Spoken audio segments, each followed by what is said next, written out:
Today is Wednesday, September 5th, 2019. Coming up on Roland Unfiltered, Hurricane Dorian has moved on to South Carolina, where it continues to cause massive damage. We'll also talk about the relief efforts in the Bahamas. We'll have a live update from Paul Goodlow with the Weather Channel. Lil Nas X talks about why he came out gay on HBO. People are mad at Kevin Hart and the other brothers for questioning him. I'm going to do a deconstruction, y'all, because I need to deal with some of y'all who got a problem when black men actually have conversations amongst each other and keep it real. Oh, y'all don't want to miss that. When black people first arrived in Virginia in 1619, when people of African descent first arrived in Virginia in 1619, were they indentured servants or were they enslaved? And also, what's the difference? We will have this as part of our 2019 segment. You don't want to miss that. Tamron Hall launches a new daytime talk show next week. You'll hear what she had to say about the transition. Toni Morrison has her own day in our hometown of Lorain, Ohio. Of course, we have another crazy-ass white woman losing her mind. Plus, we remember songwriter LaShawn Daniels. And we'll also talk about T.I. breaking down why we must monetize our culture. And what was Tom Joyner's one of his biggest regrets?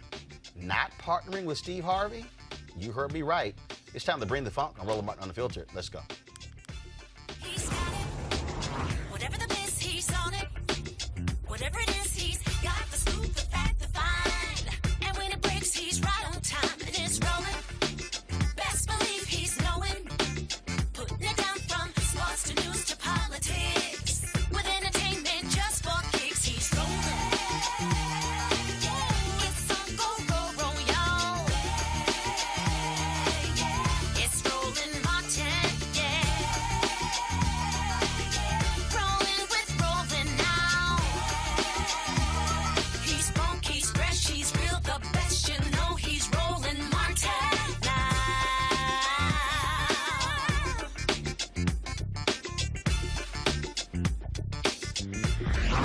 Martin.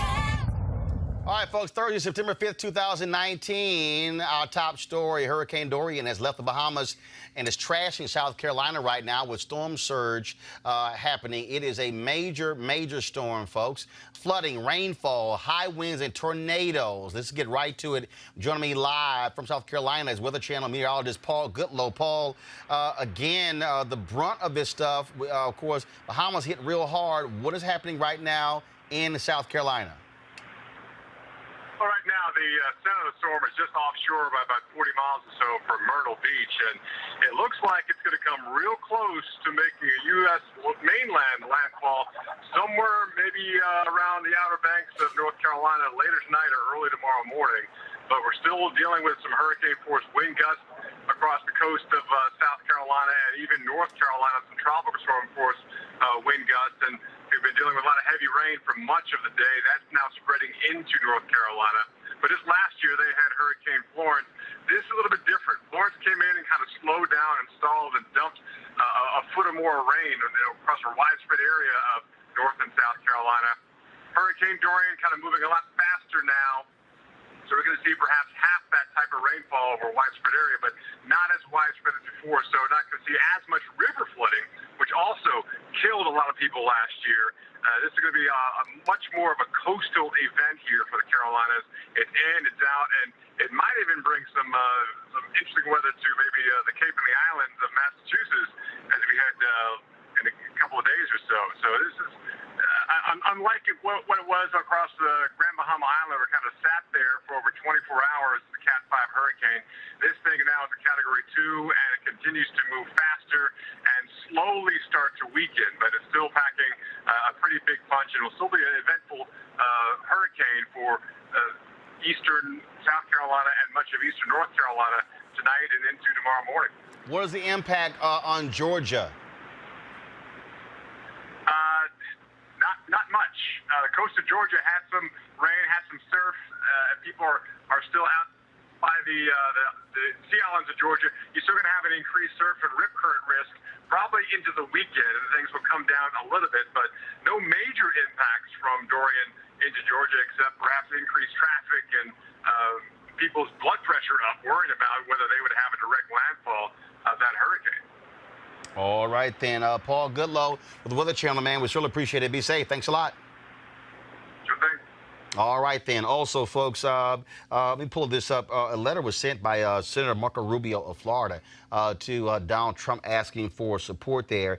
In this letter, he lays out, he said, incoming images and media reports indicate that thousands of homes have been destroyed and the basic infrastructure of many communities simply no longer exists. In this letter, Rubio touts the role Bahamians have played in the building of Miami historically and the need for the U.S. to get involved. It says Florida enjoys historically deep ties with the Bahamas, and by proximity, many Floridians have family in the Bahamas. What he is asking for is for Donald Trump to actually remove the visa restrictions to allow folks from the Bahamas to come to Florida to stay with family while homes are being rebuilt. And so I'm reaching out to the White House to find out if that actually happens. And so we'll certainly keep you up to date on that as well. Also, just to understand what is going on here, this is the front page of the Nassau Guardian. I am on a email list, with folks there. This is the front page of the Nassau Guardian, a rising toll, 20 now confirmed dead. But I've been talking to folks there in the Bahamas. There are a number of other people who are dead. They have not even been accounted for. And so they believe that death toll is actually going to rise. And so we certainly are keeping looking out for that as well. And in fact, talk about how this thing has happened. The Prime Minister of the Bahamas, Dr. Hubert Minnis, talk about hitting close to home. His brother perished as a result of a Hurricane Dorian. This is, again, one of the stories from the newspaper there in the Bahamas. I have folks, again, who are from there who are sending me a number of stories and other images taking place there. There are all sorts of efforts being raised efforts being led to raise money. They're sending me literally a list of those things. Number of fundraisers taking place right now in Miami and Fort Lauderdale for the folks in the Bahamas. Fundraisers taking place in New York as well. So what I've asked them to do is to send me actually a list so we see all of that. This is one of the videos that was sent to me as well that was shot by folks there. Some of the ministers who were actually on the reconnaissance mission flying over the islands. They sent me this video so you can actually see what's going on there, to see some of that destruction that's taking place. A number of the homes there, Grand Abaco as well as Freeport. The second and third largest cities in the Bahamas, talking about serious damage. Grand Abaco really was laid out. More than 1,000 homes totally just destroyed. And again, the death toll is going to be rising there as well. And so we're watching that to offer all kind of support that we can. And again, I've been in contact with the Prime Minister's office, with the Minister of Tourism, the Minister of Health there, and so many others there, just to keep folks up to date about what's going on in the Bahamas. And so we certainly will stay on top of that story. We'll also see what happens with the United States, what kind of assistance they'll be providing the folks there as well. And of course, Trump has said he will pledge support to the folks there in the Bahamas. This is from one of the newspapers there in the Bahamas as well, saying that they will pledge support. We'll see exactly what that is, but we'll see. Yeah. Like I said, we'll see. And so we'll keep you guys up to date on that as well. All right, folks. R. Kelly, he is out of solitary confinement now in general population. His trial has also been set for April of 2020. He's been held without bail there in Chicago. Remember, he has been indicted not only in Chicago state and federal charges, but also in New York and Minneapolis, still being investigated in Georgia and Florida. And so we'll see what happens there. But he now gets to no longer in solitary confinement. So that's pretty interesting. His lawyer said that it was wrong of him.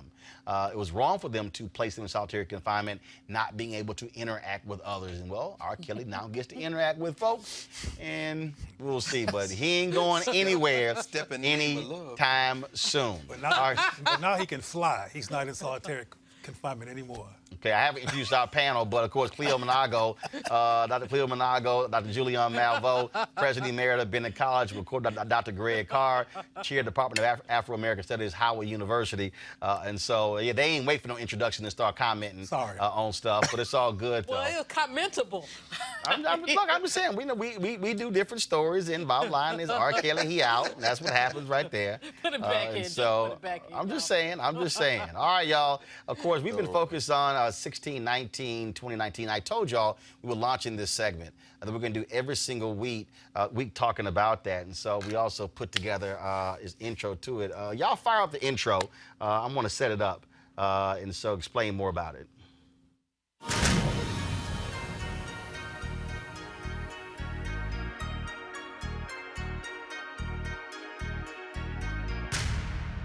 So our goal with this is very simple, and that is a lot of people had events commemorating the 400th anniversary of the first 20-odd Africans arriving that really, some say, began this whole issue of the slave trade in the United States. We did not simply want to spend, 2 or 3 days on this. We really want to unpack this thing a lot more deeply and really get people to understand the impact of the last 400 years, what it has meant on the psyche of African Americans, but also on us economically, on our health, all those different issues. And so it goes beyond just folks arriving in Point Comfort, Virginia in 1619. No, not in Jamestown. What's now Hampton, Virginia. We wanted to focus on that. And so that even that, Greg Carr, I think is part of this thing as well. We talk about the rewriting of history, where for the longest it was, they arrived in Jamestown, when in fact, no, they arrived where a whole bunch of black people are right now. That's exactly right, this Hampton Roads area. It'd be interesting to hear from Professor Newbie Alexander, who is, I'm glad you got her, one of the experts on Hampton Roads and Portsmouth and that whole area. When we think about it, yeah, but Jamestown fits the narrative. So when you're telling a story that's really more about who you want to be today than it is about what happened in history, we need this segment every week, and everybody should tune in, because they're going to learn a whole lot more about what really happened and what is still happening, as distinct from what the fantasy story is. And of course, it's been positioned that that the first 20 Africans arrived here, that everybody who came was enslaved, but in fact, there were some people who were indentured servants. So joining us, Dr. Cassandra Newby Alexander, history professor and dean at Norfolk State University. Doc, glad to have you here. And so, can you unpack this for us? Were there people of African descent who were indentured servants, or everybody who come over, were they all enslaved? So thank you for the question. One of the things that I try to tell people is, when you're talking about this time period, and you're talking about England and what they did in the Virginia/Jamestown colony, was you're talking about a period in which there was no organized system of slavery. There was a system in the Spanish colonies and Portuguese colonies and elsewhere, but not in the English colony, in particular in Virginia. And so when we talk about who was arriving and whether or not they were enslaved or indentured servants or whatever, I usually like to say that they were bonded, meaning they were unfree people, because their status was really not defined until a little bit later. Usually historians trace it to about the 1640s, when we started to see court cases put in place that essentially began to take away the rights and privileges of those who were in bondage, but not necessarily enslaved. So I want to go right there. So what you're saying is that during this period, so of course folks coming in 1619, that people of African descent had rights, but yes, then laws began to get changed that yes, took away those rights, voting rights, property rights. Can you unpack that? Sure. So the colony did not have a clear system of any kind of enslavement in place. There were no laws. In fact, Massachusetts, the Plymouth colony in particular, was the first to create laws. I believe it was in 1641, to enslave those Africans who were arriving. But in Virginia, it would take until the 1660s before we would see some clear laws put in place. Now, what we would see in these early years are Africans being treated more as servants. Now, there's a difference between an indentured servant that had a contract and those who did not. There were some English people who had been kidnapped and made to be in bondage in the Virginia colony. As long as they didn't serve more than 20 years, that was allowed, because anything after 20 years was seen as slavery. And we would see many of the Africans who were arriving actually file freedom suits, claiming that they were Christians and they could no longer be held in bondage beyond a certain point in time. And we started to see those particular freedom suits by the 1640s, 1650s. And that suggests to us that people were trying to hold them longer than a maximum of 20 years. Wow. Wow. Any questions from the panel? Yeah, can I ask you just real quickly? First of all, Professor Nubi Alexander, thank you for your work, first of all, your ongoing work. How important is it for us to understand the difference between English enslavement and the Spanish and French versions, which were more based on religion, like Catholicism? The English, of course, couldn't do that. So it sounds like when these Africans began pursuing those enslaved by the French and the Spanish became the issue, the question of religion, England couldn't base its form of unfree labor on religion. Is this when they began to tease out race as the way they were going to do this? Yes. In fact, what is interesting is that a lot of the English ministers who were arriving in the colony in the 1620s, 1630s, actually began to write about people of color. And in fact, by the time we get into the 1650s and 1660s, they're clearly stating that there is no way that these individuals could be Christians because they were Black. So they were defining Christianity and whiteness as somehow synonymous with one another. That was not the case with Catholicism. So that is really why in the English colonies, there was not the same kind of protection of human rights, the way that we would see that written into the Spanish and Portuguese and other Catholic-oriented colonies. But that's not to say that the people were treated kindly or gently.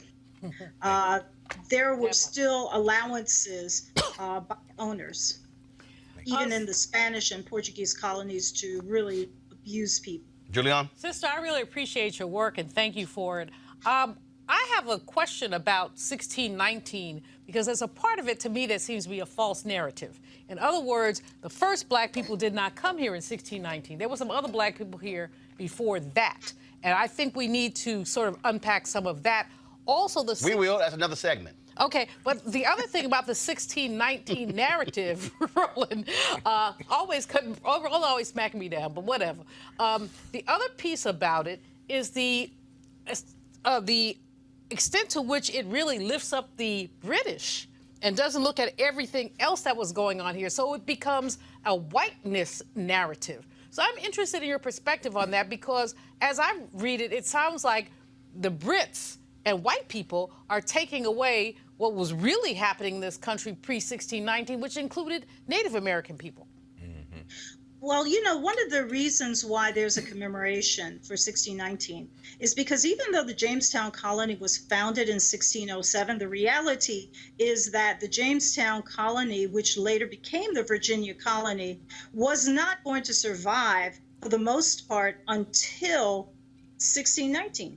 When we saw the creation of the first limited legislative body, that really set in motion the idea that this colony would now survive.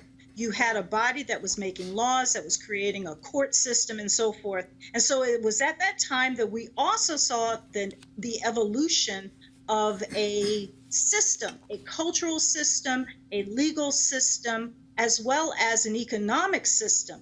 Now, while Blacks were not dominating any of those systems, they became in some ways victims of those systems, especially the legal system, that almost immediately began to demarcate them as different.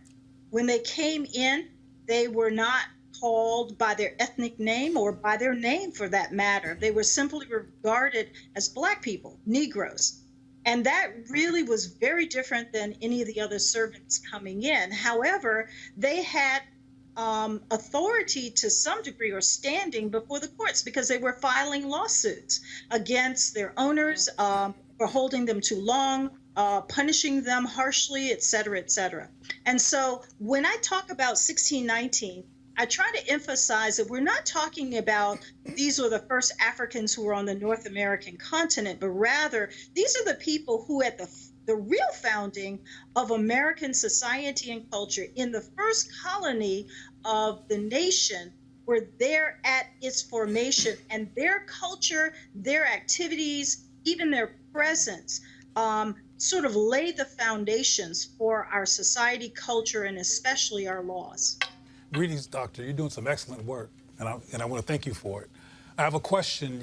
You referenced earlier that even though the legislation of enslavement happened in the 40s and then later, in terms of the 1600s, that the bad treatment still occurred. So my focus is kind of around the treatment, because I've traveled around the footprints of enslavement through the Caribbean, throughout the continent, throughout this country. And one thing I've found out about people in the Caribbean and other parts of the diaspora is that they still have some direct African sensibilities. Sometimes food, sometimes accents, sometimes cultural practice. And a lot of that has been domesticated out of African Americans. And I'm wondering, during the time of 1619, when did the domestication and the lynching and the terrorization start then, or did it happen parallel to the removal of human rights completely later in the 40s, in the 60s, in terms of the 1600s? So I'd like to answer that question by sort of posing this idea. And that is that when we talk about Southern cuisine, what are we really talking about?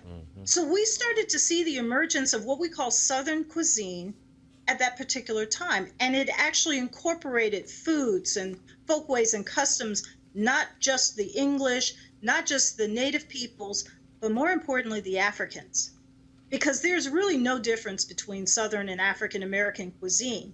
And so just those two terms really talks about the appropriation of Blackness, Black culture, as a factor that began very, very early on. And so this whole commemoration about 1619 is about restoring that place that Africans had in the creation and evolution of American society and culture. And so the appropriation is being identified and put in proper perspective, because we want to make sure that people understand that the English did not just create this country all by themselves, that the native peoples didn't disappear after Pocahontas died, and that the people who were of African descent played a major role, not only in the evolution of this country, but in the very definition of what freedom, equality, civil rights, civil liberties was all about. Because they challenged every action, whether it was by running away, by fighting in the courts, or by fighting physically. We would see this action take place almost from the beginning. We would see it when people ran away, trying to gain their freedom. We would see it when they filed cases in court, and we would see it even in some of the revolts. All right, Dr. Cassandra Newby-Alexander, history professor and dean at Norfolk State University. We appreciate it. Thanks a lot. Thank you so much. All right, folks, when we come back on Roland Martin Unfiltered, I want to talk about the monetization of our culture. What does it mean when the black folks decide to make money off of what we created? T.I. broke this thing down. I'm going to unpack this as it relates to this show. That's next on Roland Martin Unfiltered. You want to check out Roland Martin Unfiltered?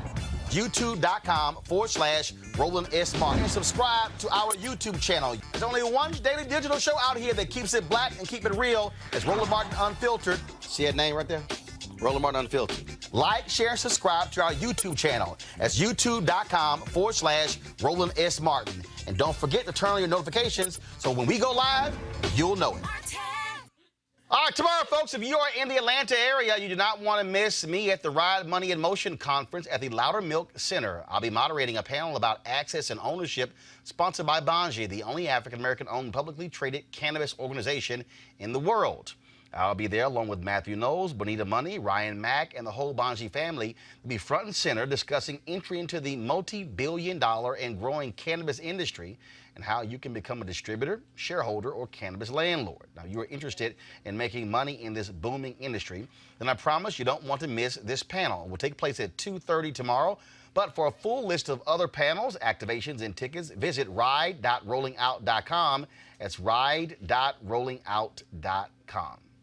All right, folks, let's talk about, again, what it means when we own our stuff. Yesterday, of course, marked the first anniversary of Roland Martin Unfiltered. And it's been a really interesting day because, you know, all these ADOS people, people who ain't got no damn sense. So Angela Rye sent a tweet out congratulating us on the show, and all these trolls came out the woodworks questioning our numbers, saying, oh, these numbers are lying, how can you prove it? And I said, well, first of all, y'all must be pretty dumb, because if you go to YouTube or Facebook or Periscope, the number is right there in the bottom left-hand corner. They can't rewrote. Now just get a damn calculator and add it all up.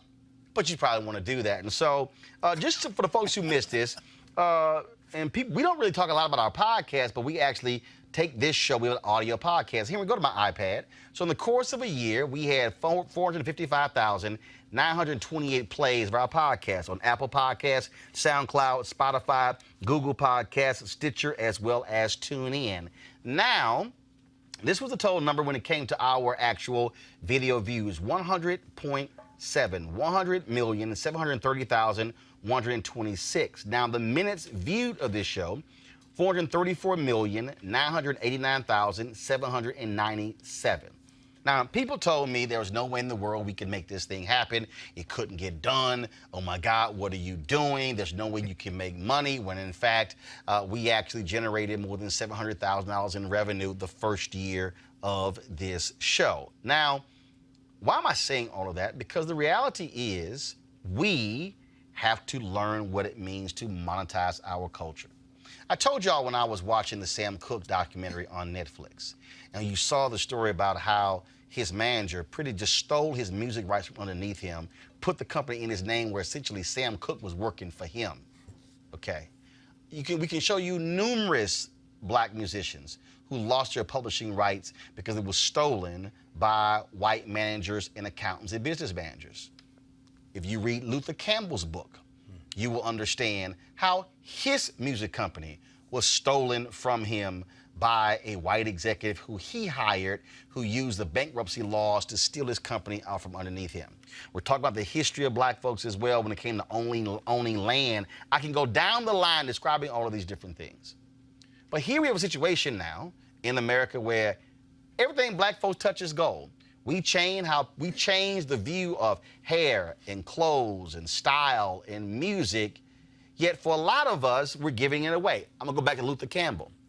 If you read his book, he describes this scene, he had a concert, and then when the concert was over, he was sitting there counting all his money. And one of the rappers from New York said, man, what are you doing? He said, I'm counting my paper. See, they had signed deals, licensing deals for somebody else to handle their merchandise for $2,500 and $3,000. Luke figured out, I could sell my own shit and get paid direct. He was making $25,000, $30,000 per show selling his own merchandise. That's called monetizing your own culture. Last year, the Global Hope Forum in Atlanta, there was a panel featuring several entertainers, including John Bryant, the founder and CEO of Operation Hope. And this is what T.I. had to say about this subject of monetizing our culture. There's a lot to be said, you know, to your point. Hip-hop transcends culture, religion, age. It's truly diverse, and it's the number one genre, like, in the world. Hip-hop is the most influential genre in the world. It brings in more profits than any other, than country music, rock and roll, R&B. Like, hip-hop is the thing that brought the world together. If you can't agree on anything else, you can agree that, you know, when 50 Cent in the club come on, you know, everybody dancing together. We can be arguing and we ain't gonna agree on the same football team, basketball team, but when None But a G Thing, Dr. Dre and Snoop Dogg come on, everybody, you know what I'm saying? So hip hop has brought the world together, and I think that because we are artists and we operate from the most artist-driven part of the brain, that kind of, it gives us a different capacity when it comes to our financial planning, because a lot of us take much, much more significant risks because of our belief in our art. You know what I mean? Yeah. Like you have people like, for instance, Kanye. You know, Kanye, they said that he was, you know, in a place of financial discrepancy, but what he did was, that's because he chose to put all of his money into his art. All of his money, he said, if I'm gonna bet on anything, I'm gonna bet on me. I can't convince them to see what I see. I can't convince you to see what I see, but I know what my art can do. I know what my work can do. So even though it's unconventional, even though it may come at some just highly disagreed upon opinions, I'm still going to do this and believe in belief of myself. And now we see what Kanye is because of that mentality. Now there are a lot of other people who ain't exactly Kanye who did the same thing and they didn't come out so well. But and that he later talked about, again, how do you monetize our culture? And the reason that sort of resonated, because see, when I had my TV One News One Now show, I was actually buying my own equipment. In fact, after my first job in the business, I never wanted to be in a situation where the company owned the equipment, so if I left or I got fired, then I'm sort of stuck out. So I always bought my own stuff, had my own cameras, had my own printers. I remember when I left the Dallas Weekly, they were like, what the hell happened? Because they were like, oh, that computer, the printer, and the camera, Roland own all of that. So that was the same view. And so when News One Now ended, the reason why I wasn't sweating this whole thing, because I had actually bought my own cameras, my own switcher. I had my whole infrastructure where I could keep doing my thing without TV One, because I own stuff they didn't own. Some of y'all gonna get that. Why is that important? Because it's called betting on yourself. So I would dare say, before we launched this show, I may have spent probably $200,000 on my own equipment. Greg Carr, why this is important is because the part of the problem I think that we get into, which is one of the issues that we have, we talk about how do we create wealth, is that we still operate by this whole notion of white validation, that it's not a real show unless it's on MSNBC or CNN or one of the different networks, when in fact, you look at this product, it can compete with any of those different folks as well. I had somebody tell me, man, why, you know, you didn't wear T-shirt and shorts when you were at TV One. Why you wearing it now? Because I own this shit. And they need to be buying that shirt. But here's the piece though. But see, let me see again though. Somebody said, why you wearing T-shirts and shorts? But y'all don't ask Mark Zuckerberg why he wear a hoodie and T-shirts. How about that? Or Bill Gates. That's right. See, that's right. Again, but the point here is, people were like, well, why don't you take this somewhere else?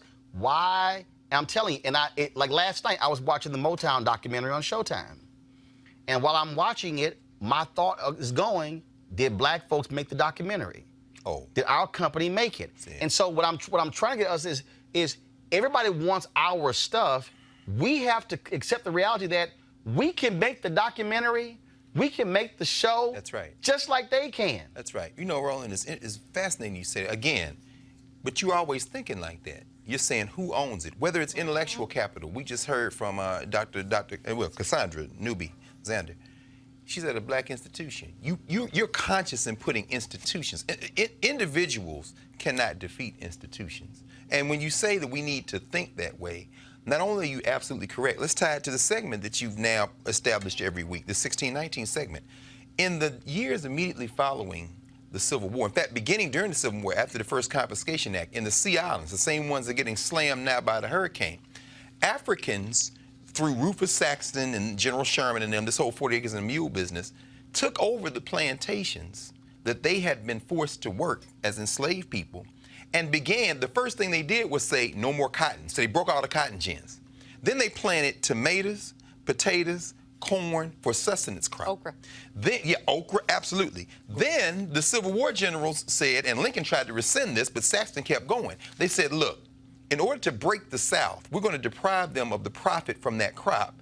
Let those Africans stay on the land. My point is, they then began to develop parcels of land, and then when they sold the land to white speculators, some of these black folks had figured out a way to monetize that crop to get enough money to buy some of that land. And they parlayed that into land that is still in the hands of some black families on the Sea Islands and in Georgia and Florida. I'm saying all that to say this. What you're talking about, what T.I. is talking about, what I see Nick Cannon do, Nick is at Howard now. I watch this cat. If you want to do business with Nick Cannon, he's like you. You got to contract with him.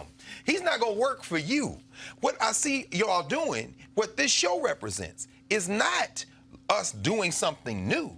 It's a return to the thing that we always did. In some kind of way, we got our heads twisted around during integration. Julian, last night, actually the last 2 nights, I was on this text message, and it was a sister who, not from here, but who relates with black culture.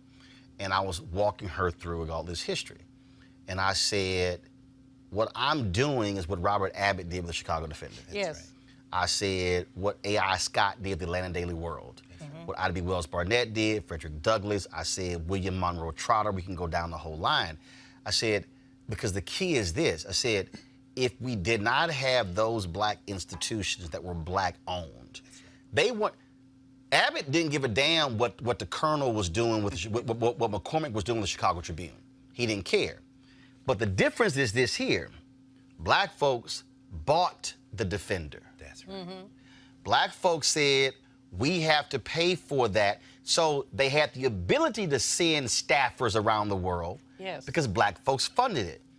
What happens now, which is just grating to me, is that we have people who say they want black ownership, but then they want white advertisers or white media companies or other folks to foot the bill and say, why can't we get it for free?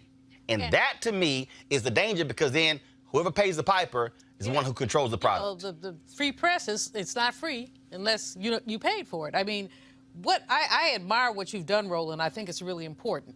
And I think it's important in the historical context. Let's look at 1880, when black wealth to white wealth, the ratio was 1 black dollar for 36 white dollars. By 1910, it had dropped to 1 black dollar for 16 white dollars. In other words, black people post enslavement were making economic progress. That's a period in which Ida B. Wells was able to fund her newspaper. That's right. The period in which Trotter and all those were able to fund their newspaper. All black people were not on the same page. You saw a lot of tension. With Martin Delaney, all of them, they disagreed.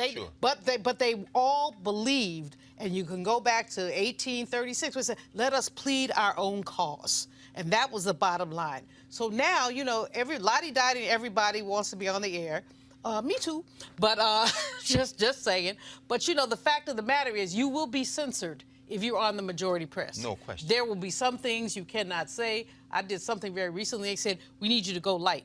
I don't know what Malvo light is. But it's like, we need you to Other than light skin, that's about it. Stop it. What? Hold up. Method Man could be watching. Remember he said, true. Remember he said, who's the older red bone with the red hair? Don't light up Johnny Blaze tonight. But the point is that majority press has a narrative. Yeah. Even Nicole Hannah-Jones with the 1619 in the New York Times, you saw the splashback they got from that. How dare they try to rewrite the narrative? Well, we are not rewriting the narrative, we are writing the narrative. And so I think it's really important for us to understand that black people had economic agency absent the 40 acres and a mule. That's right. Until evil white people started passing laws to take our stuff away from us. That's very true. Lynching was not about raping white women. Lynching was about economic envy. That's the right. first lynching that Ida B. Wells documented was because a black man opened up a grocery store across the street from a white man. That's right. It's called and all the black people, all the black people started going there. That's right. Then 2 little boys got into a fight over some marbles, which was their excuse. They always had an excuse. So they would go shoot up the black people's grocery store over some boys having a fight over marbles, and then lynch 3 black men, one of whom was Ida B. Wells' godchild's dad and one of the first black postmen, which was a serious job for black people at that time. So when I've been studying this stuff, which is driving me nuts. That's why I'm already crazy and it got crazier. Because when you start reading about lynchings, you just go like... Yeah. Makes you sane. But like, lynching black men because they own cars. Lynching people because they had businesses. Now, I mean, not the little petty stuff about lynching people because they didn't cross the street, but because you own shit. Excuse my language. In Florida, brother owned 40 acres of orange grove, lynched.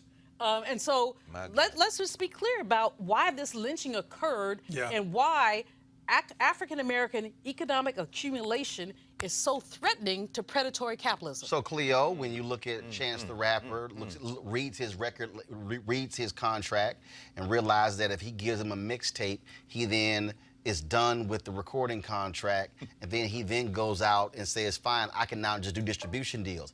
That's exactly what Prince told them 20 years previously when he said, stop being a slave to the record labels. When you saw people who realized that, wait a minute, okay, no, I'm gonna write my own music because Smokey Robinson getting paid like crazy. I was talking to Frankie Beverly at the Cincinnati Music Festival, and in essence, the people said, Frankie, you mad at Beyonce? She did Before I Let Go. He said, hell no. Do you know how much money she's made me? No because I own the publishing. No question. And so what T.I. is talking about is what we create, what we develop. We should be not getting a licensing deal. No, I want the whole piece. I'm not trying to sit here and play this game, but a lot of this still is this notion of white validation. Oh, in their eyes, oh, I'm seen as big, and I'm like, that's great, but guess what? You might have a show on those networks, but you ain't controlling and owning that show. That's right. I'm glad you mentioned Prince because one reason I was so heartbroken when he died, because he was literally one of the most powerful black artists that ever lived. He owned everything, and he finally got Purple Rain back, and that's why people were skeptical about him dying right after, because he finally became the owner of his most greatest work. But I also heard, and this is relevant, that you're going to be doing work around deprogramming. You're going to do some deprogramming. You know we're going to do that. Okay, because we need to do that. Because back in the day, when people were supporting Defender and when IDB was around, we were less confused. Yeah. We were more clear. There were no arguments about white evil. Right. It was like, when is it going to happen next? Right now, there's arguments among black people about white evil. When you have conversations about black people, supporting black people, somebody will say, well, all white people aren't bad. Nobody said they were. Why are you coming to an abstract white rescue project that's not relevant to the direct conversation? Because we've been trained to look at them as the because they don't look at structure. Structure. But even when black people have structure, for example, economic structure, political structure, we don't look at the structure. Forgive me for interrupting you, but it's when people say, "Oh, all white people aren't evil," I wouldn't say all white people are evil. I say that the structure of predatory capitalism, which supports white supremacy. That's what's evil. And that's important, but I want us to understand that we need to purge that impulse to run to the rescue of white folks. It's an unconscious training that comes out of a lot of things, including the mythological white Jesus. And I mean, some of the stuff that Roland has heard about, why are you doing this, why are you doing that, when other white folks are doing the same thing, but why are you doing it has to do with... And in fact, let me help you out. So somebody asked me, they said, man, y'all did great numbers. I said, let me be clear. We didn't buy a single ad. We didn't do a single boost. But here's the other piece. Not one media outlet would do a story on me launching my own show. Now, I look at these media sites. I look at all of them. TV Newser, Mediaite, Multi-Channel. Look at all of them. And I see stories on this white boy who launched a YouTube show, or this white woman who's over here doing something. I see all these stories, and my publicist literally, in the first 4 months of this show, could not get a story done. Why not? I said, oh, because one, their own bias. Then it's also who he think he is. Exactly. And that's why I said, baby, don't worry about it. Exactly. We just gonna do the work. Exactly. And let's be clear, There were black outlets Oh, please. Yes. who would not do stuff. And I said, don't worry about it. I said, because we gonna show the concept works. Now people are now that's why I laugh, and the reason I keep smacking these ADOS people, because literally they've been on my timeline all day. Check the numbers. And I'm like, get a calculator. I'm like, if y'all want to have this debate. But them people can't count. No, but Something but again, though, the reason I talk about the whole deprogramming deal, I said, how can y'all be about black liberation and black freedom and black consciousness? I said, but I'm doing what y'all say. And I love this one here. They were like, well, you old black media. I said, well, my numbers are better than your new black media. Because what they can't stand is that when you're unbought and unbossed, you're even that way with some black people. And that's why black people need to understand that we need to be deprogrammed. We should be excited about what Roland is doing. We should be glad he had 3 numbers, let alone 3 million numbers. Right. We should be glad he exists. We had 100 points. Okay, well, I'm sorry.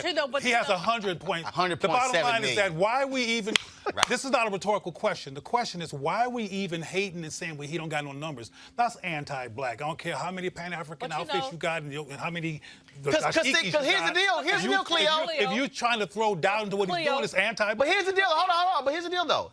There are people who hate on me, and I've said to them, go do you. Right. Do your show. Right. Radio, I said, I ain't got to watch you. I said, but do you? I said, I ain't dogging you. Knock yourself out, because can't- my deal is, if you're talking to a segment and you're serving them, that's great. That's fine. But what I'm not going to do, though, is I'm not going to let folks try to denigrate something, because, again, the larger picture is, like, that was at one point in the late 1800s. Literally, there were 10,000 black newspapers. Yes, sir. That was started in a 30-year period. That's right. Between 1850 and 1900. That's right. 10,000. Because we believed in controlling our own information. And so, you know, But I mean, we didn't believe we my were line- God, though. But my That was the line problem. We always didn't is, believe we were God. That's everybody always brown what ain't that down. was. So, you know, these ADOS folks. But here's the deal, though. But again, though, I don't mind them doing what they do. Go right ahead. Because I ain't dogging you. Knock yourself out. But what I'm trying to get our people to understand is that, so it's all, because another thing is this here, which T.I. also deals with, because musicians have done this, how they collaborate. I've said it. Every major black media company, I went to them before we launched this show. Right. Nobody wants to do anything. Right. I talked to folks since we launched it. Nobody wants to do anything. And I'm looking at them going, y'all ain't got nothing like what we're doing. But they can't do what. Which is why vision. They're not free. They're not free. well, the issue but- is But we that they're need not- to, anti-black. but But we they're- need but to they're not learn free. to, but we need to learn to Anti-black. understand that. Let me tell you something. Rupert Murdoch sold his Fox Entertainment interest to Disney for I think it was like $70 billion. See, they ain't got no problem. Look, Bob Iger is a big-time Democrat. Sure. Rupert Murdoch is a big-time conservative. But guess what? When Obama was in there, Murdoch was kissing up to Obama. No question. For them, it's about money. And what I'm trying to get black folks to understand is we are 24 years away from America being the nation majority of people of color. Right. We are seeing black people, black ad agencies going extinct. You know why? Because what used to be black dollars became multicultural dollars. Yep. And the white ad agencies had no problem. They're like, okay, you know what? Y'all can handle the multicultural dollars, but here's the problem. It used to be mainstream. Let me help y'all out. Let me walk y'all through. It was black, multicultural, mainstream, which means white. And that's. Hold on. Okay. Let me Go ahead. explain it. Yes, sir. Black, multicultural, mainstream, which means white. There were 3 buckets. Black got merged with multicultural. So then it was right. multicultural dollars and mainstream, which is white. Here's what happened. Demographics change. What was multicultural is now mainstream. That's right. So now the mainstream firms, okay, so when the let me see, help out loud. Let me go back. Black, multicultural, mainstream, which is white. Multicultural increases, moves out black people. So now black people are now fighting Latinos and others for the same crumbs. Mainstream is sitting here saying, okay, y'all can have, that's crumbs to us. Demographics change. Guess what? Black and Latino now getting frozen out because mainstream said, we gonna gobble up what y'all got because see, what y'all got is gonna overtake ours one day. Right. So what's the problem? Again, let me unpack it. The black folks who worked for agencies and the black people who worked in corporate America knew the black ad agencies. The black ad agencies knew the black media people. They understood what we can do and our power and leverage. The problem you have right now, white control ad agencies, most of them European, they pretty much bought up all of them. They don't know black people. They don't know me. They don't know that black newspaper. They don't know Tom Joyner. They just look at metrics and numbers. So the problem is your black ad agencies are now withering on the vine. What does that mean? If your black ad agencies wither on the vine, black media is not gonna be withering on the vine. Right. Unless folks see the larger picture and say, no, we have to sound the alarm because this is the game they're playing, folks, because I want y'all to hear me. What they're saying is, we don't need to buy Roland's show, or Tom Joyner, or Harvey, or Ricky Smiley, or Essence, or Ebony, or Black Enterprise, because they also watch TNT. Right. And TBS. Right. And ABC. That's right. So we can get them That's right. by giving the money to ABC. That's right. Even though we know black people watch both, but watch one totally differently That's right. than the other. That's right. So we don't understand the game. What's gonna happen is, because I need y'all to hear me, what's going to happen is we're gonna wake up one day and realize the black media outlets have gone away because if two buckets of revenue don't exist, they're dead. Subscriptions and advertising. That's right. If they take the advertising and we don't subscribe, there will be no show. That's right. Or radio show. Or Or TV information. show. That's right. Or digital show. Or magazine. Or newspaper. Which now means we're left to ask somebody else, can you please cover our story? That's right. Can you please put on different voices? And that means we're gonna have numerical numbers, a demographic shift, and asking somebody else, can you please cover us, Greg? I was going to say, Roland, this ties to everything we've been talking about from the beginning of this show to now. Again, 1861, 1862, the Contraband Acts. South Carolina and in Mississippi, you see blacks take these plantations and move over. When these white boys collaborated, and Dr. Malveaux, Julian, you said it perfectly, predatory capitalism. When they opened up the Sea Islands for investors, the Northerners came down to buy up all the land. The blacks who had saved enough money to do this, let's call them the subscribers in land to make the parallel.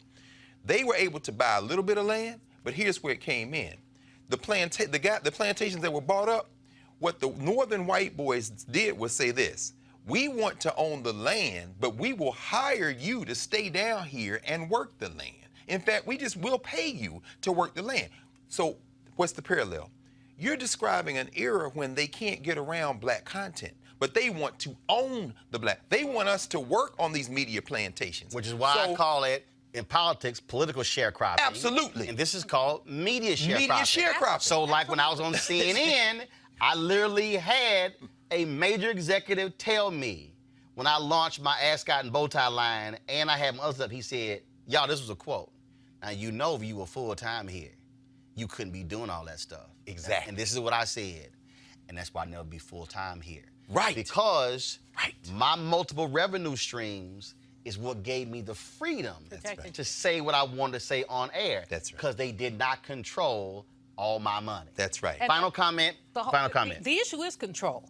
The issue is really about control. And we can look through history and talk about control. And the challenging thing right now is that there's so many stories, Roland, that you bring to the air, like the crazy-ass white people, but other stories, which we don't see elsewhere, which in terms of all kinds of things we don't see elsewhere. We need to know about what's going on in our nation around the exploitation of black people, and the New York Times ain't gonna cover it. See my shirt? Yes, value black people. That's the bottom line. First, I'll put your hands down so they can see the shirt. That's, You're like, see my shirt? No problem. We can't really see the shirt. I but was- cover it up. boy. I was going to remove an ultimately.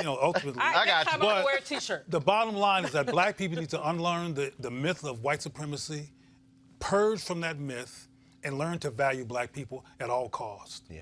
That's what because, as I said earlier, and this is relevant to everything that we've been talking about, including you even getting more subscribers, which you deserve to get, is that we question it if it's black. We question its relevance. Ourselves, We yeah. question whether it has value. When Robert Johnson sold BET to become the CEO, remember that? Right. He sold it, Yeah. and they let him stay there. Rich sharecropper is still a sharecropper. Exactly. Some black people thought, ooh, because now he know he gonna get paid. It's like, Hold up. But for those black people, he That's a actually lot got, of 'em. he actually got paid in the sale. And but see, even with that, because and I get we think differently when it's like I understand the power of media, but here's what I also explain to people. Okay. BET got sold for $3.3 billion. John Malone got 1/3 of that. Bob and Sheila Johnson got that. Bob and Sheila Johnson through BET created more black millionaires than any other did. no black company in history. Yes, they did. Second, by selling the company, they now actually employ more people through the company. The multiple companies they own than just BET. Now, I totally understand the value of media. What I also want, and we'll do this deconstruction a whole nother day, walking black people through what selling also means when you take that capital and now can do other things. That's good. So I'm Sure. gonna do that another day. But let me That's finish the this part. point. So I'm gonna do another day. But finish your point. Okay. But I gotta deconstruct this Kevin Hart, Lil Nas X. Go ahead. Sure. But there's a difference between system success and black cultural success. Oh, I got you. I understand. Yeah. There's a difference because if you become a bunch of neutral black millionaires instead of black people who do what Jews do and Asians do to make sure they're supporting legacy and building Absolutely. black people and building more cultural legacy of self-love and self-respect so the rest of the children can love themselves, that's different than... Which hold on. I'm almost Again, finished. real quick, like I really gotta go I next know, up, but go real quick. but people interrupt me, then I can't finish. Come on. When Bob had that station, they had news. They were what I call trance-breaking, black-focused news shows with, I forgot the name. I got it. I got They Lead took that- Story. They got rid of Lead- all of that. all that Teen Summer, and it's yeah, still yeah. gone. You have been the only consistent news source that had syndication in the country. They got rid of Right, all of because it. his whole deal was Because- entertainment is more important than news. But He my, said it. My closing, then my education. closing comment is, Right. is that trans-breaking work for black people, getting us out of the anti-black mythology and the white supremacy mythology is equally important, if not more important, I agree. than just becoming successful in this system. Which is why, again, we'll do another day, but I'll break down what Robert Smith is doing, who's worth $5 billion, and how he is also doing that thing with things that he is funding, that he is actually controlling. That'll be another deconstruction. Gotta go to break right now. When we come back, I'm gonna break down this segment that's on HBO show, LeBron's show on HBO. Now, a bunch of people are trashing black men, saying black barbershops are filled with sexist, misogynistic, homophobic black men. Come on. I got something to say to all y'all. Happens. Y'all might wanna listen up and buckle the hell up. You're watching Roland Martin Unfiltered. You want to support Roland Martin Unfiltered? Be sure to join our Bring the Funk fan club. Every dollar that you give to us supports our daily digital show. There's only one daily digital show out here that keeps it black and keep it real as Roland Martin Unfiltered. Support the Roland Martin Unfiltered daily digital show by going to RolandMartinUnfiltered.com. Our goal is to get 20,000 of our fans contributing $50 each for the whole year. You can make this possible. RolandMartinUnfiltered.com.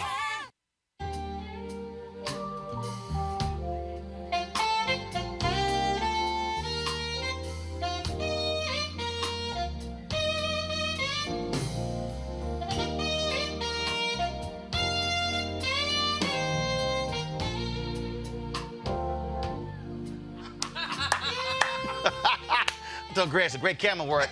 So Gerald Albright was in Virginia. I shot that video last year, and so we got some other stuff we're gonna be showing y'all. Well, that's Gerald Albright, one of the folks performing Luxe Jazz Experience in Cabo, November 7th through the 11th. I am going to be there, folks. We'll be broadcasting Roland Unfiltered at Thursday and Friday. It's going to be a phenomenal opportunity, folks, listening for you to have top-notch music and libations, as alcohol.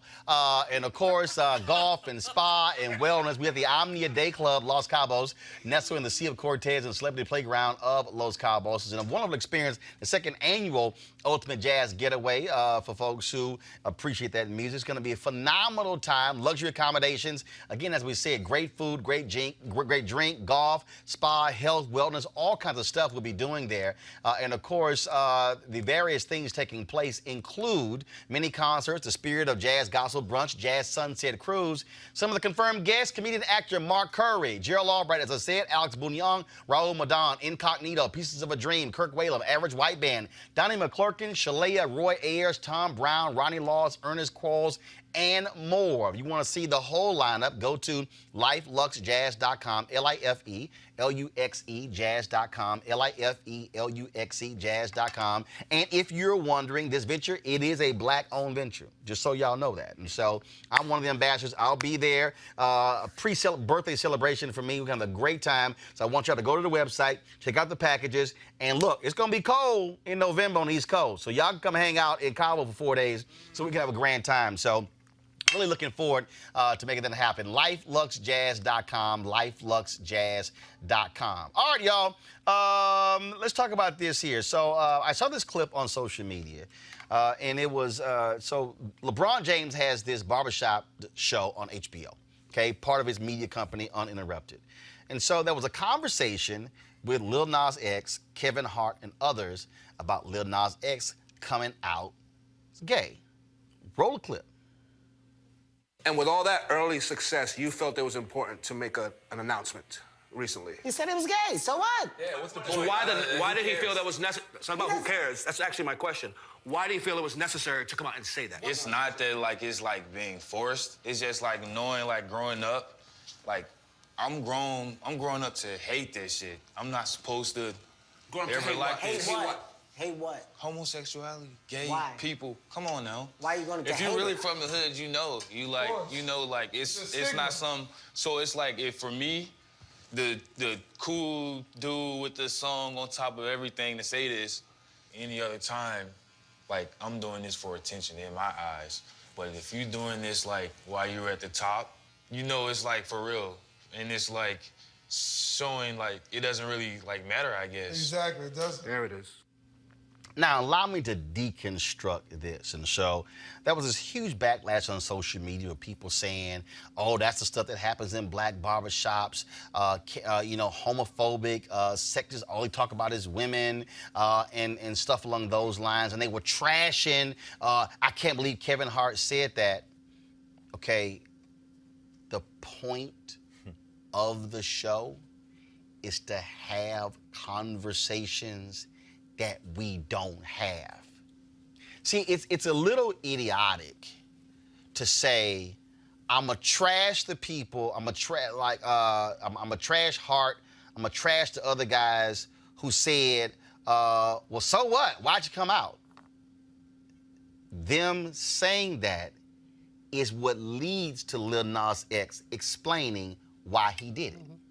See, if everybody in the barbershop goes, oh, man, that's so brave of you, that ain't real. Because in real life, we have real conversations. Right. See, what has also happened in this society is we have created this whole notion of black men as these wild, dangerous, angry, sadistic, crazy, outlandish individuals, as if beauty shops ain't talking about lesbians. How about that? See, we have created this dichotomy of black women of being so knowledgeable and accepting and loving and open, and black men as being haters and closed-minded, when the reality is you got black men who don't like gay people, you got black women who don't like gay people, and then you got people who say, let's actually have dialogue. Right. For a lot of folks out there who don't even understand, I've been in black barbershops. I've been in the barbershop where one cat said some bullshit and got checked by somebody else. Every time. And then somebody said, oh, damn, I didn't even know that. Come on, brother. Then you got the cat who think he knows what he's talking about, but he ain't Googled a damn thing and ain't read nothing. That's right. But then he gets checked by the knowledgeable brother in the barbershop who does know stuff. Then you got the person in the barbershop who they think know a lot of stuff until somebody who actually has read some shit comes to the barbershop Yes. to get a haircut. Yes, sir. Yes. See, I've been in that position. We all Where have. you sitting there, Greg, you know, you sitting there, Come on, and then brother. all of a sudden somebody sitting there talking, and you like, you know what, I ain't really trying to Come bust on. his But you ass. know, Roland- Well, I'm not done. But everything he's sitting there, you got to wait, Julian. This is a deconstruction. I'll let you know when you get to talk. Okay? Thank you, Roland. It's a deconstruction. So what happens, y'all, is I've been there where they run their mouth and you like, I ain't trying to say No nothing. question. Because see, I'm gonna embarrass his ass No if I question. say something. No question. But then he keep talking, then you go ahead and embarrass him. Gotta say something. We also talk and say, Gotta say well, something. black men don't talk enough. That's what the hell they were doing. That's right. Okay? They then said, then when Lil Nas said, come on, y'all from the hood, Come y'all on. know. You know what he it was is. saying, y'all know what the real deal is. Yeah. Let's not trip because these cameras are here. Right. So why do we sit here and trash them for being them and having a real conversation? We know why Lil Nas X came out, and he's right. Because he said, I grew up and it was bad. Here I am, big star. I can help somebody else who's going through the same situation. Because, see, we all have understanding what we do. I had somebody ask me, and they said, when Caitlyn had her surgery, you talk about it? Nope. I said, that's personal. They didn't write. I said, I don't talk about personal stuff. They're like, what do you mean? I said, have you ever seen me talk about a celebrity who got married? Nope. Have you ever seen me talk about a celebrity who got divorced? Nope. Have you ever seen me talk about a celebrity who dating somebody? Nope. You ever seen me talk about a celebrity who had a baby? Nope. You know why? Because I don't give a damn. There are so many entertainment shows out there. If that's what you want, go watch those. I don't have the time for that. So my deal is, it ain't because Caitlyn went from a man to a woman. It's not because somebody gay. Found like when Robin Roberts came out. Okay. You do the story? No. Because that's your business. That's the standard that I have on the show, because if I start talking about all celebrity stuff, who's they dating, who they married to, who they now with, then guess what this becomes? A celebrity show. We have finite time, and we talk about stuff that's not covered elsewhere. But again, that's my news judgment. Now, I would be wrong if I discuss celebrity stuff, but I ain't want to discuss stuff that's where somebody who's gay came out. This is like, hold up, why you got a different standard? The reason this pisses me off is because we have this society, and black folks are really doing this as well, but we are trashing black men who are trying to be more transparent and open and honest and having conversations. Because see, if y'all really want to go there, you go to a black women's conference, oh hell, they talking about all kind of stuff. They sitting here crying. I mean, they are wailing, you name it. Wailing. But you go to a black male conference, and you got most folks talking about sports, playing dominoes, tonk, spades, bid, whist, because it's about games. Because we promote this whole idea when black men get together or men get together, it's all fun and games, but women get together and they working on themselves, stuff along those lines. If you don't like the honest and raw conversations they have on this show, well, don't watch. But it's wrong of us to get mad when somebody in an actual conversation says something and that's their particular point of view. Remember a couple of years ago when Mark Cuban was on a panel and he talked about how he felt if a group of black men were dressed a certain way and they were approaching him, how he would respond. People got all upset. And I was like, and I said it, why y'all getting upset? Because that's Mark Cuban actually being honest. If Mark Cuban can't be honest about that conversation, then how can we actually break down walls? See, the problem I have is we have fake conversations. Oh, we have fake conversations. We have fake conversations on television. We have fake conversations on radio. Or people sit here and they don't really want to be honest, and you sitting there going, you know you full of shit. And you know you lying. Because what they're doing is they're playing to the audience because I don't want to come across as being a certain way. I believe the reason we have problems in our marriages, in our families, in our frats, in our sororities, in barbershops, in beauty salons, in groups, because we don't have real, raw conversations. My last point in this deconstruction is why I feel this way, is I'm a life member of Alpha Phi Alpha, plays at Texas A&M Paul McCarn chapter, and we had brotherhoods. So we had a reunion one year, and so we went to this clubhouse of one of the undergraduate brothers. So we walked in, and the brother's like, all right, man, so we got food here, and so we got the music going on, we got stuff to drink. Our girlfriends and the AKs, they coming by about 9:30, then we go to a party. And we all like, we looked at, the grad brothers went, do they not know this is a brotherhood? We were like, okay, turn the music off. Put the alcohol down. Call your girlfriends, tell them they ain't invited. Call them AKs, tell them they can't come over here. And these young brothers were like, what y'all doing?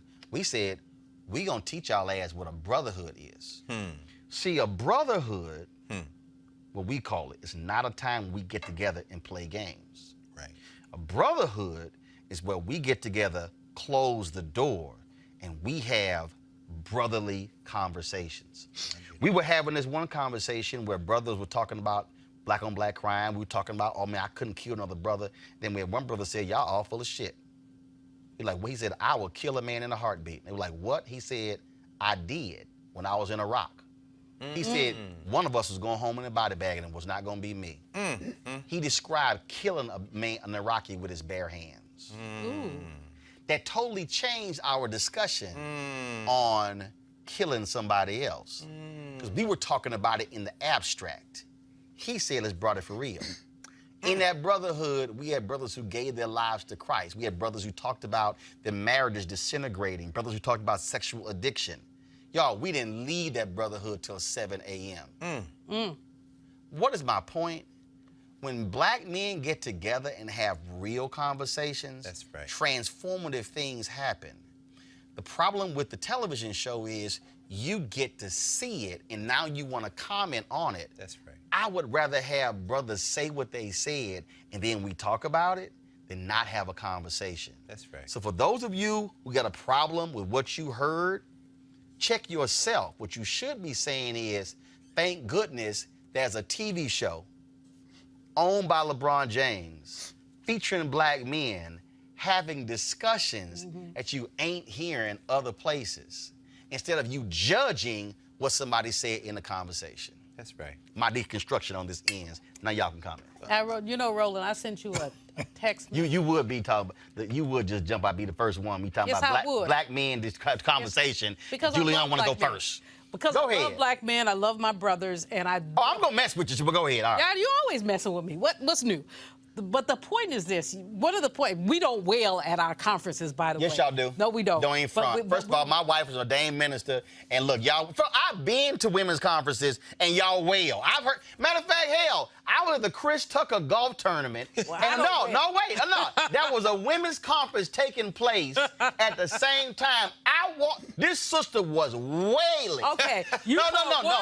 Let me be real clear, since you want to go there. Y'all, she was wailing on her knees, on the ground. Wasn't nobody patting her on the back. She was in the corner. No, I ain't done. They was selling stuff. No.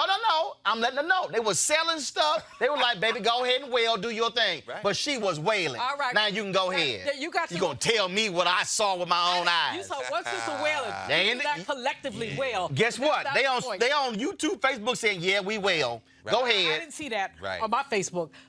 But somebody just text me, we do well. Okay, what that say, Greg? It says, we do well. Yeah, brothers well too. Brothers be well too. But the point is, I was not watching. Enough, but go ahead. I was watching, for a number of reasons, some of your previous programs, and being touched by the transparency in the conversations you were having with brothers. I think last week you had the brother who did the book Color Me Father. Yep. And before that, you had the brother, your frat brother, Omari. Omari Hardwick. Yep. Yep. And I was watching those, trying to put together something that I'm working on. And what struck me, Roland, and I sent you a note saying, you need to begin to have these conversations with brothers and to make this something we do. You know, there are plenty of women's conversations. We don't look at men as a collective. We look at women as a collective with women's issues. And, you know, I'm the last of living feminists. Last living nationalist feminist. But in any case, but we don't look at brothers as a collective, and we must, because much of the damage that happens in our community happens because there is no transparency among men about what's going on with them. But that little clip, I had never seen that before, but the brother K, he said he was gay, and why do you have to say that? Because we know there's homophobia in our community. I ain't scared. I'm not scared of anybody's sexuality. In fact, let me just say that the black community is like the human community. It's not a monolith. We know that. So people say the black community is not a monolith. Please be quiet on that, because you haven't said anything profound. Nope, not at all. That's number one. Number two, stay out the barbershop, please. Just like when we were What you mean growing by up. that? No, when we was growing up, you stayed out the beauty parlor. If I needed to get a message in the beauty parlor, I stood at the door. If my mom was getting her hair fixed, and I had to go run an errand. In other words, there used to be spaces you couldn't negotiate. Now, because we're not a monolith, I accept unisex hairstyle. And I've had my hair cut in them. But when I want to have that unvarnished conversation, Roland, when you were talking, it reminded me of that Richard Pryor joke. Richard Pryor said his daddy used to sit in the barbershop and wait for a Negro to make a mistake. 1940, what? They didn't fight nothing. And he said, get in your car. I got the almanac at the house. The point is that anybody can get it in the barbershop or the beauty parlor.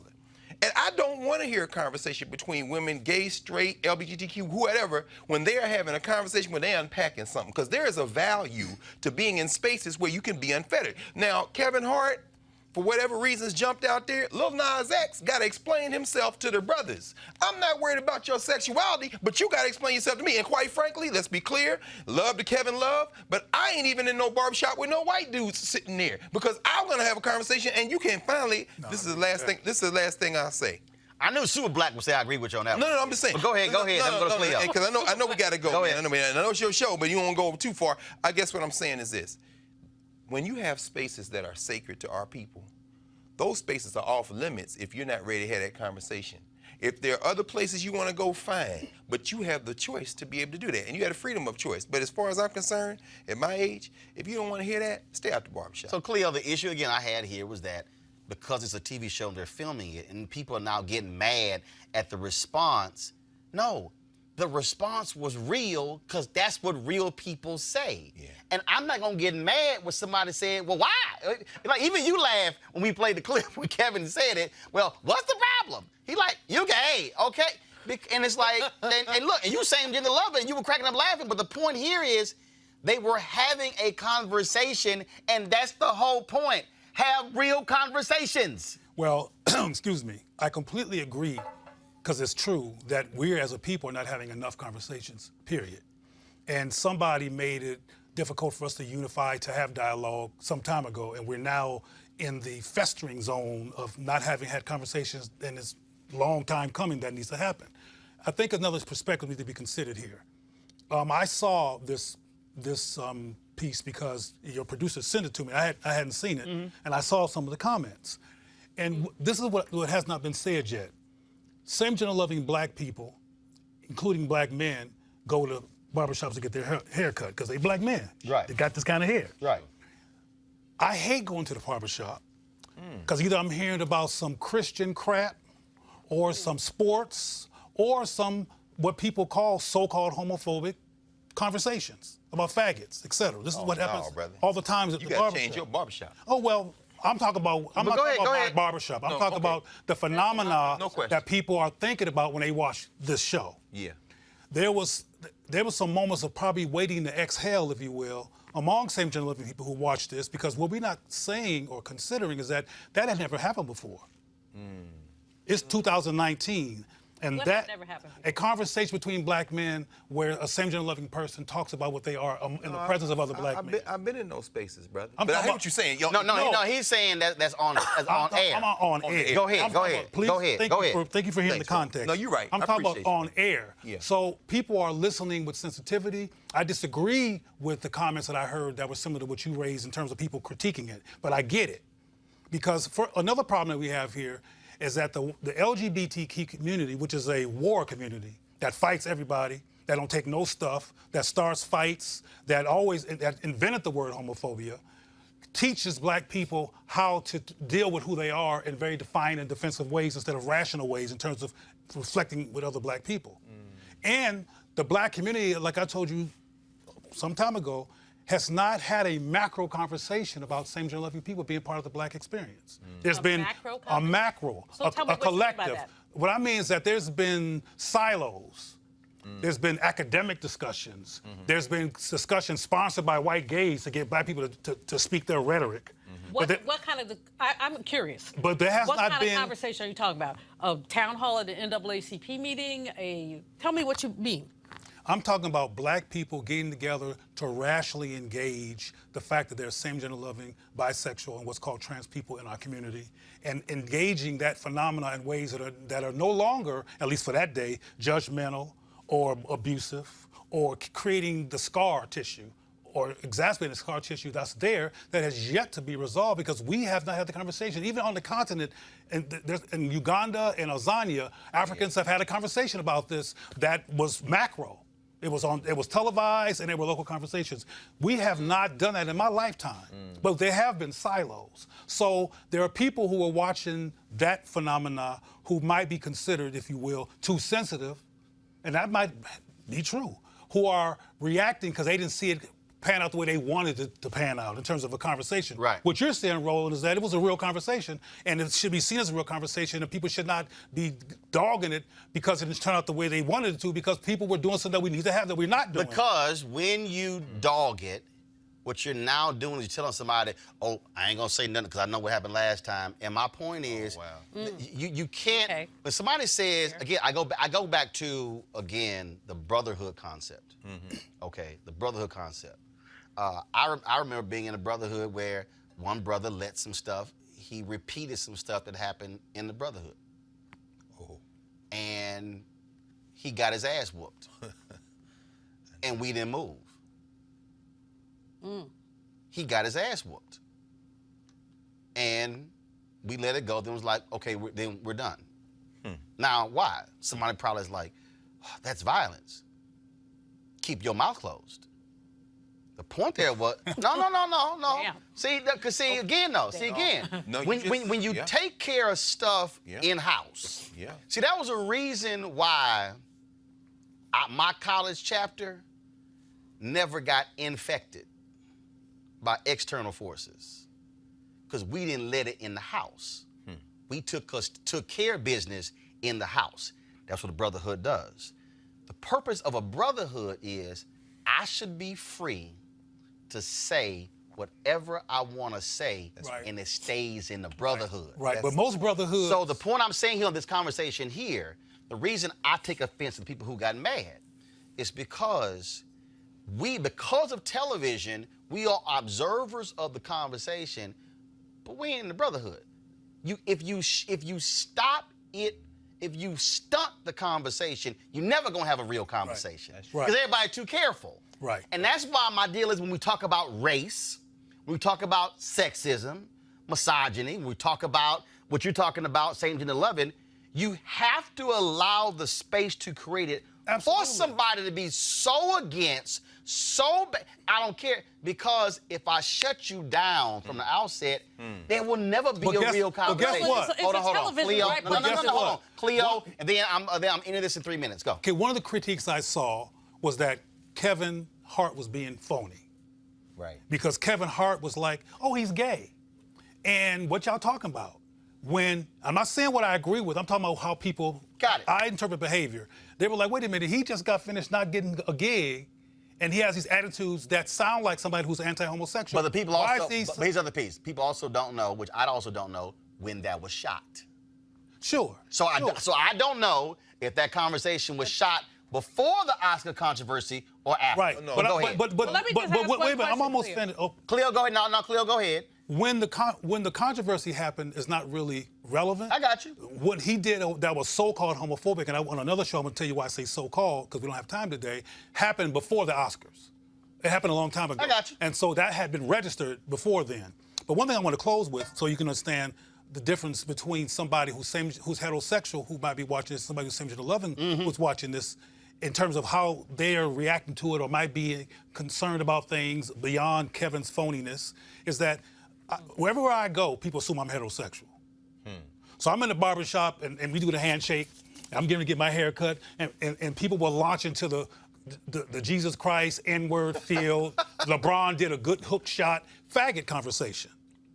And then I have to come out, but I'm not really coming out because I don't believe in coming out. I come into self-love. I come into self-knowing, and everything else takes care of itself. I'm not concerned about what nobody thinks. I don't come out to nobody. You know, I don't care what you think, so I don't come out. But the point I'm making is, though, when I see black people being foul to black people, I intervene. What happens? And I have to intervene a lot. How does that unfold when you do that? Oh, so we got time for this? Oh. No, we don't. But that's the big. But we're here's my gonna question. save that one. So hold on. Well, go ahead, Julian. You know, And literally, I got 120 seconds. the issue for me in this is you're talking about authenticity and fakeness, but is a television program the place where you expect to really see authenticity? Yeah, hold on. All When you're this- desperate. Yes. all this Hold on. bit- Depending on what the show is. I don't expect authenticity with them damn Housewives show, which I never watch. Right. I don't watch reality television. Right. But the philosophy that I have brought my entire career in media is that when I'm on radio and we're on TV, we ain't having fake conversations. No, we real, but that's No, but that's my point. So my point is the realness of the discussion is really predicated on the platform and the folks But involved. was that the appropriate platform, Roland? First of all, I don't watch the show every week.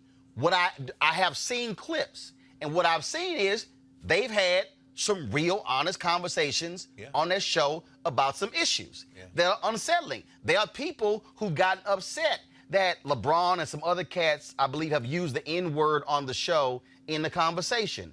And their deal is, this is who we are, and this is our conversation. The only point I'm saying is that I need people to understand you can't keep saying, man, keep it real. Right. And then get mad when folks keep it real. I agree with that. That's the most fundamental I agree issue. with that. And Absolutely. we can't tackle tough subjects in any community, but especially in the black community, if you don't allow people who might disagree vehemently to be there. I don't mind y'all, black conservatives are scared to death to come on my show. But here's the deal. I don't mind you being black conservative to come on my show. As long as you're not. I have one. No. I don't even use stupid. I have one rule. No. I have a very simple rule.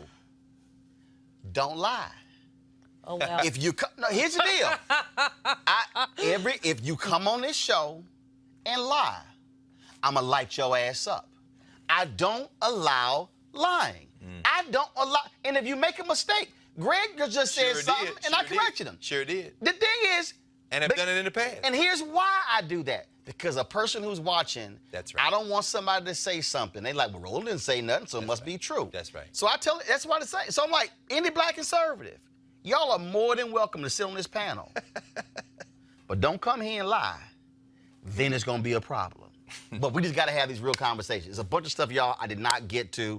I know that, crazy ass white person. We're gonna say that for tomorrow and some other stuff. But again, this is what happens when we have real conversations and the show goes other way. And I can't stand these fake ass TV shows when they go, we're gonna stop it right there, we're out of time. No bullshit. The 24-hour cable network, extend that shit for 20 more minutes. I never understand that. And so, normally we have an hour show, but today we went an hour and 29 minutes. All right, y'all, be sure to support Roland Martin Unfiltered by going to our Bring the Funk fan club. Go to RolandMartinUnfiltered.com. You can join via Cash App, PayPal, Square as well. I keep telling y'all, you are not getting a real discussion like this anywhere. It ain't happening on CNN, MSNBC, Fox News, ABC, NBC, CBS. It ain't happening on no black website. This is the only place we keep it real and raw.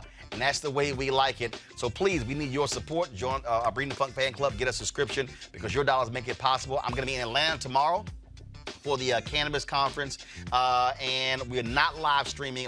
We'll have a live show. Avis Jones, we will be sitting in for me tomorrow, and so I'll see you guys on Monday. Don't forget, next week I'm going to be in Houston at TSU, Texas Southern University, for the Democratic debate taking place, and so looking forward to that as well. And so we got a packed show, lots of things happening. So I'll see you guys on Monday. Y'all be sure to watch tomorrow. Have an absolutely great weekend. And y'all have been tweeting me like I don't know. I forgot who gave me this shirt. So I have no idea.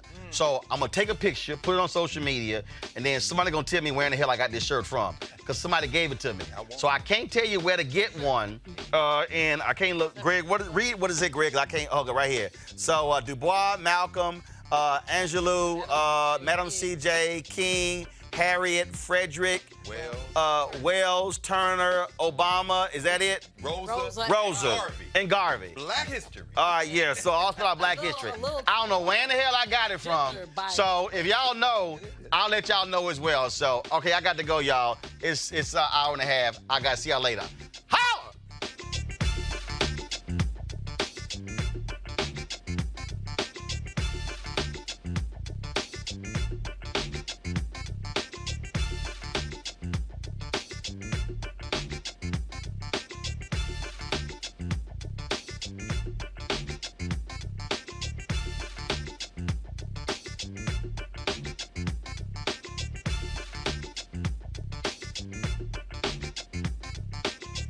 You want to check out Roland Martin Unfiltered? YouTube.com/Roland S. Martin. And subscribe to our YouTube channel. There's only one daily digital show out here that keeps it black and keep it real. It's Roland Martin Unfiltered. See that name right there? Roland Martin Unfiltered. Like, share, and subscribe to our YouTube channel. That's YouTube.com/Roland S. Martin. And don't forget to turn on your notifications so when we go live, you'll know it. Hey everybody, this is Sherry Shepherd. You're watching Roland Martin Unfiltered, and while he's doing Unfiltered, I'm practicing the wobble. Yes, I am. Because Roland Martin's the one, he will do it backwards, he will do it on the side. He messes everybody up when he gets into the wobble, because he doesn't know how to do it, so he does it backwards. And it messes me up every single time. So, I'm working on it. I got it. You got Roland Martin. Hi, my name is LaToya Luckett, and you're watching Roland Martin Unfiltered. What's going on, everybody? It's your boy Mac Wiles, and you are watching Roland Martin Unfiltered. What's up, y'all? It's Ryan Destiny, and you're watching Roland Martin Unfiltered. What up, Lana Well, and you are watching Roland Martin Unfiltered.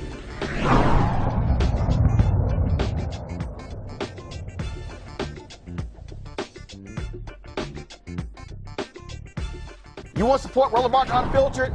Be sure to join our Bring the Funk fan club. Every dollar that you give to us supports our daily digital show. There's only one daily digital show out here that keeps it black and keep it real. As Roland Martin Unfiltered. Support the Roland Martin Unfiltered daily digital show by going to RolandMartinUnfiltered.com. Our goal is to get 20,000 of our fans contributing $50 each for the whole year. You can make this possible. RolandMartinUnfiltered.com. Hey fam, want to check out Roland Martin Unfiltered? The blackest show on all of digital, cable, and broadcast. Check out our audio podcast. There's only one daily digital show out here that keeps it black and keep it real. It's Roland Martin Unfiltered. Press play.